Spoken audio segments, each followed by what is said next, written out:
আসসালামু আলাইকুম everyone, welcome to my another video.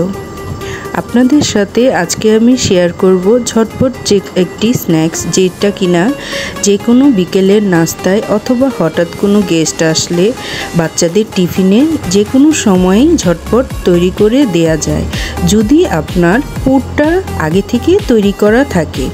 আমি এই পুরের রেসিপিটা এর আগেও আমার পেজে দিয়েছি, আপনারা চাইলে দেখে নিতে পারেন। এভাবে পুর তৈরি করে ফ্রিজে সংরক্ষণ করলে কন্টেনারে করে, তাহলে যে কোনো সময় শুধু তৈরি করার আগে পুরটা বের করে নেবেন এবং আরেকবার সসপ্যানে অল্প একটু ম্যাগি সস দিয়ে ফ্রাই করে নিলেই তৈরি হয়ে যাবে এই ঝটপট চিকেনের ভেজিটেবল পুর।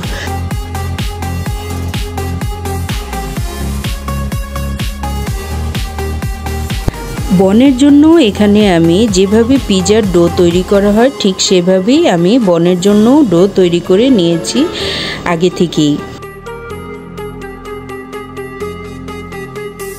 এখন এক এক করে প্রতিটা বনের মধ্যে আমি এই ভেজিটেবল চিকেন পুরটা এক এক করে ভরে নিব। সবগুলো পুর ভরে নেওয়ার পর এটা আমি রেস্টে রেখে দিব আধা ঘন্টার জন্য, অথবা 15 থেকে 20 মিনিট রাখলেও হবে।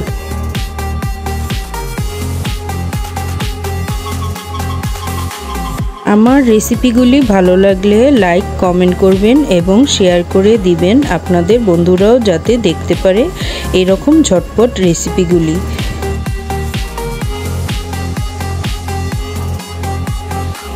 আগে থেকে ওভেন প্রিহিট করে নিব 10 মিনিট।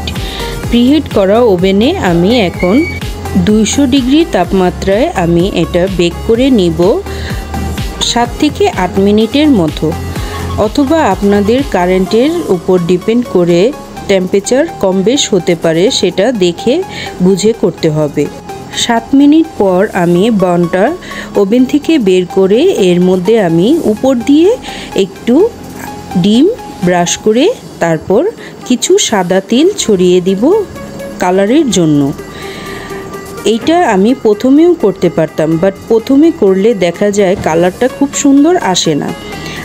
আর ওভেনে কিছুক্ষণ বেক করার পর বান অথবা যে কোনো বেকিংয়ের আইটেমের মধ্যে উপরের যে এগ লেয়ারটা আছে সেটা যদি কিছুক্ষণ বেক করার পরে দেয়া যায় তাহলে কিন্তু কালারটা খুব সুন্দর আসে। এই ট্রিক্সটা কিন্তু প্রায় অনেকে বলে না, বাট আমি আপনাদের সাথে এটা শেয়ার করলাম। এগ ব্রাশ করে আমি আবার 7 থেকে 8 মিনিটের মতো বেক করে নিলাম আমার এই চিকেন বান। তৈরি হয়ে গেল চিকেন বান। বের করে ওভেন থেকে 5 মিনিট রেস্টে রেখে তারপর পরিবেশন করুন মজাদার এই চিকেন বানটি।